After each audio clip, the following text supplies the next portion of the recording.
Okay, let's dive right into this explainer. Today, we're unpacking a really, truly raw, emotionally textured story about accountability, intervention, and, well, ultimate transformation. We're going to break down the exact framework that Robert Downey Jr. laid out, totally bare and honest, when he stood on a stage and shared exactly what Mel Gibson did to save his life.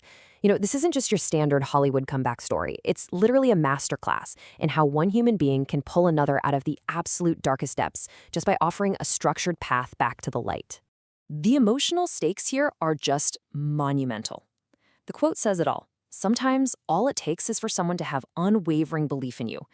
Before we even get into the nuts and bolts of this redemption, I actually want you to ask yourself, who in your life right now holds that kind of absolute, unwavering belief in you? And, just as importantly, who do you hold that belief for? Because as we're going to see as we go through this explainer, that profound level of belief is the absolute prerequisite for literally everything that follows. Section 1. Unwavering belief in you. The rock bottom.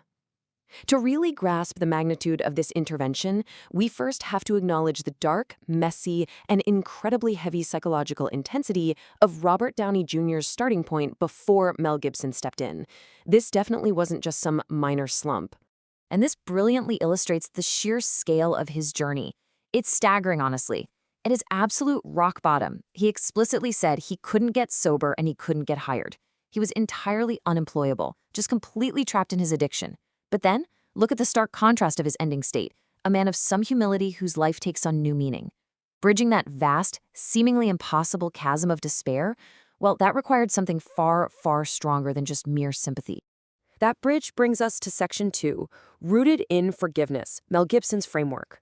What's so fascinating here is that Gibson didn't just pat him on the back and say, "Man, I'm really sorry you're hurting."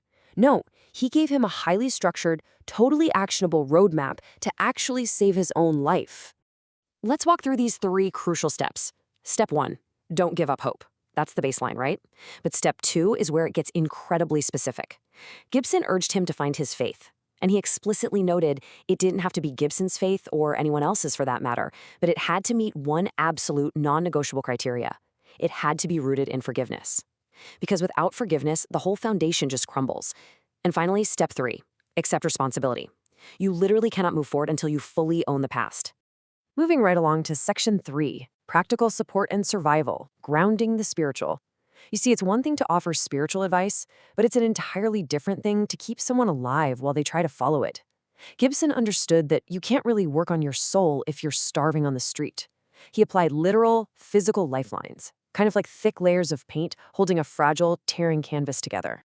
Now, what's really interesting about this point is just how tangible these acts of survival are. Gibson stepped up and kept a roof over his head. He literally kept food on the table. And then he took the ultimate professional risk. He cast a guy who was considered completely unhireable in the lead role of a movie that was actually developed for Gibson himself. I mean, this wasn't just talk. It shows us that true life-saving redemption requires selfless, practical, and sometimes just massive personal action. Which brings us to the very core of this explainer. Section 4, Hugging the Cactus, the psychological confrontation. Because once those physical needs were met, well, it was time for the hardest work of all, a brutal, unvarnished confrontation with his own past wrongdoings. Gibson defined this formal, incredibly heavy psychological concept. Hugging the cactus means embracing the part of your soul that is ugly and fully accepting responsibility for your wrongdoings. It's such an agonizing metaphor, isn't it? A cactus is sharp, it inflicts pain, and your first instinct is obviously to pull away. But the instruction here is to hold on to it. I really want you to think about that deeply for a second. What is your own cactus? What's the uncomfortable, maybe even ugly truth in your life that you need to embrace so you can finally heal? So the crucial point is this. If I hugged the cactus long enough, I'd become a man of some humility. The logic there is as painful as it is beautiful. Prolonged, raw exposure to your own ugly parts, refusing to look away or blame other people, is the exact mechanism that directly yields true humility. You literally can't bypass the pain. The pain of acceptance is the cure. And that leads us to Section 5, the grace of redemption, the final condition. Robert Downey Jr. was given the blueprint, he was given the shelter, and he was handed the most painful assignment of his entire life. The big question was, would he follow this intense framework? Would it actually work? Well, it all comes down to 6 simple words. And I did, and it worked. Let the gravity of that incredibly brief, dense affirmation sink in for a moment. After all the struggle, all the pain of hugging that cactus, he did the excruciating emotional work, and it fundamentally saved his life. It really is the ultimate triumph of taking absolute responsibility for your own soul. Let's move on and see how this builds into the most breathtaking part of the entire narrative. Mel Gibson handed over his movie, his money, his time, and his unwavering belief. And what did he want for it? All he asked in return was that someday I help the next guy. That's the altruistic catch right there. It was the absolute only condition Gibson required for this massive, life-saving intervention. You see, you don't pay grace back, you pay it forward. And that leaves us with one final, lingering question.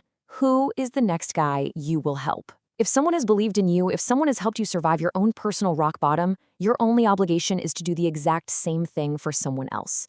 So take this framework, take this incredible lesson in practical and spiritual grace, and go find the person who desperately needs you to believe in them. Thank you so much for joining me for this explainer, and I'll catch you next time.